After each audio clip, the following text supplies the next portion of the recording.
Were you watching the telly last night? Were you watching ITV about 8 o'clock last night? Were you watching Who Wants to Be a Millionaire? Did you see the bus driver from Swindon win himself a cool £250,000? Well, guess who's joining me next on the programme? After Madonna.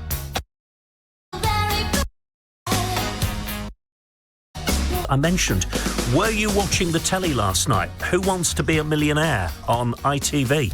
Jeremy Clarkson asking the questions when along came a young man from Swindon who went on to win £250,000. Which of these words can be spelled in full by combining chemical symbols from the periodic table of elements? Physics. Final answer.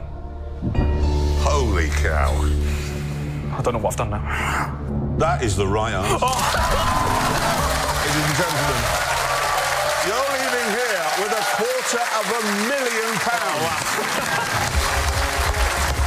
£250,000. Well done indeed, Jack Soley, who's on the line to me this afternoon. Congratulations, Jack. I still don't know what I've done after I answered that question. It still hasn't sunk in yet. It was a great question as well, because providing you know your periodic table, and you clearly did, you could at least actually take the time and work the answer out, and you did. It's back in year 8. I don't know if he's still teaching now, but Ben Cobbold, who was my science teacher, he's the one who got me into chemistry. So if he's around, if he's listening to this, that was for you. That was him. He done that. He got me into that. So without him, I wouldn't have known that answer. Inspirational teachers. There you go. What school did you go to? I went to Swindon Academy. There you go. Brilliant. Well, look, well done. Congratulations. You've had to keep this win a secret for a little while because obviously the show wasn't live last night. Has it been difficult to keep this under your hat, as it were? Yes. Difficult. It's horrible, yeah. I mean, I can't keep a secret for toffee anyway, but to imagine doing that for 4 or 5 months for that long? Really? You were so cool. I mean, obviously the programme was edited, so I don't know quite how long you took to answer each question, but you were going through them like, a hot knife through butter. It was a bit scary because as soon as I got into that seat, it was from an early morning. I barely slept the night before, so I had a really hard time sleeping. I was lucky even if I got about 2 or 3 hours sleep that night. I was in a city that I didn't really know too well because where they film it all in Manchester. And for most of that day, I was just on edge. I don't know if you ever saw me. I was just shaking. The amount of water I took when I was in the chair, it was just a little bit, it was just surreal. So that's probably part of the reason why it still hasn't felt like it's sunk in now. It's just a bit, it doesn't feel quite right, but I've had a great time nonetheless. Anyway, even if I walked out with, a couple of quid, just the food money that they give you, it was a great experience. I recommend it to anyone. Are you a quizzer? Is it something you like to do? Yes, believe it or not, my fiance and I, we do a quiz once a week at the Dockwell farmhouse. We go there, we do a regular thing.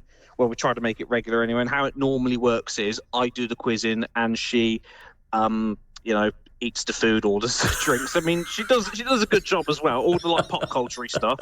She's very valuable for that. Well, listen, what a team. What a great team effort. What was the process of applying to be on the show? For terms of applying for it, I mean, there's a lot of things that I've applied for just as and when, not for just TV shows, but just in general for jobs and things. I've never seen a job application with so much legwork. There's lots of things, there's lots of hurdles you've got to go through, which, it's understandable because you're on TV and it's for a big opportunity. But one thing was certain, it was on my old email address, and I changed quite recently in the summer. For just some random point, when I was driving the buses, I was about to start my shift one day, and I just, out of nowhere, just checked my old email, and that popped up, that saying, we'd like to consider your application for Millionaire. No way. Had I not checked my email that day, I would not have been where I was last night. Whoa. Something in me just clicked and thought, I'll just check it. Fate. That's what it was. Now, Check your emails, everybody. you could get you £250,000. I've always wanted to know, right at the start of the show, when Jeremy introduces everybody and you have to sit there waving, do you feel silly when you're waving?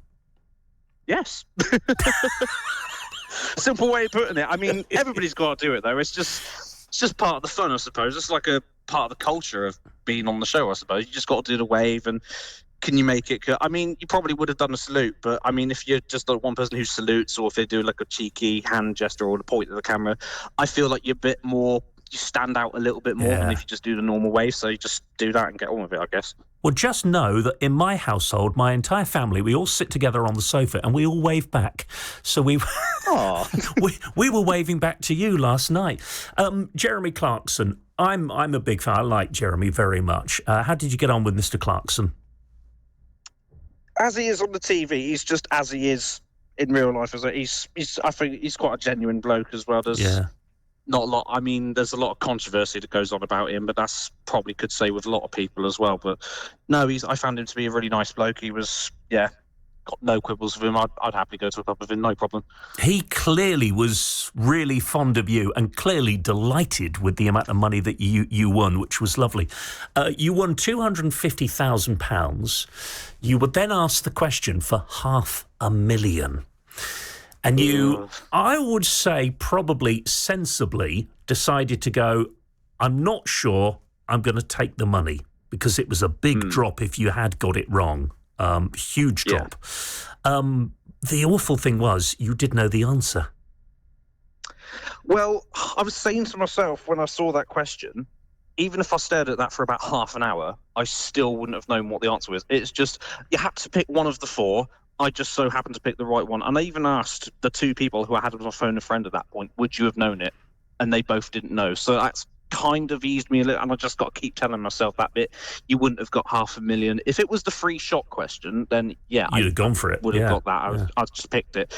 But I would never have gone for it, even with the drop. Even if it was a layer below, even if it was a stage below, where if it was for the 250, I wouldn't have gone for it. It's a lot of money to lose. So that was a guess?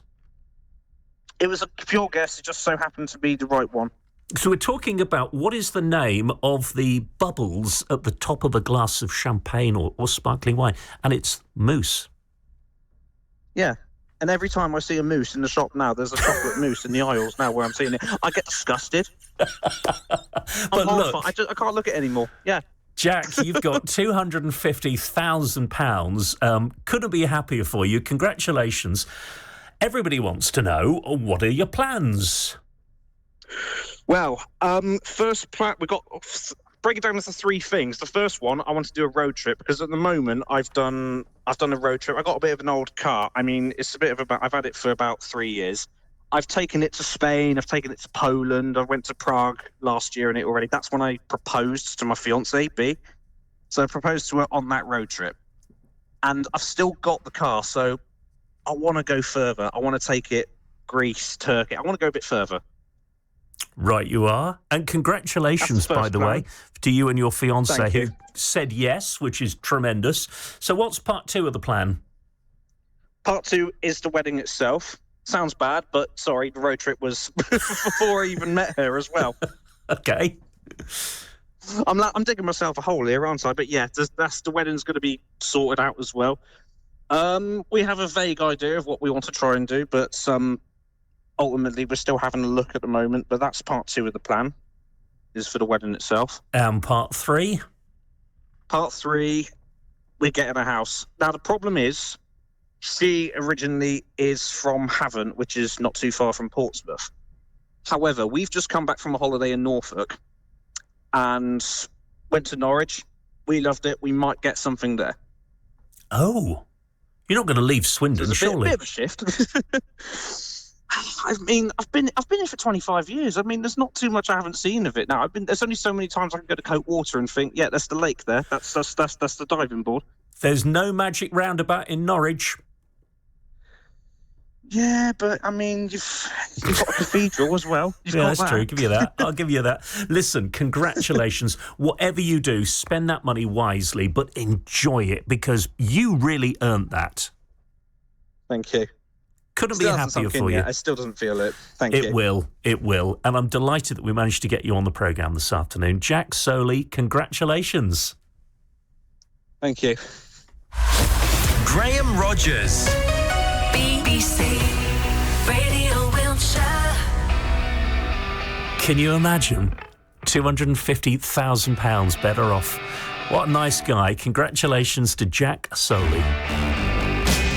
It is The Clash.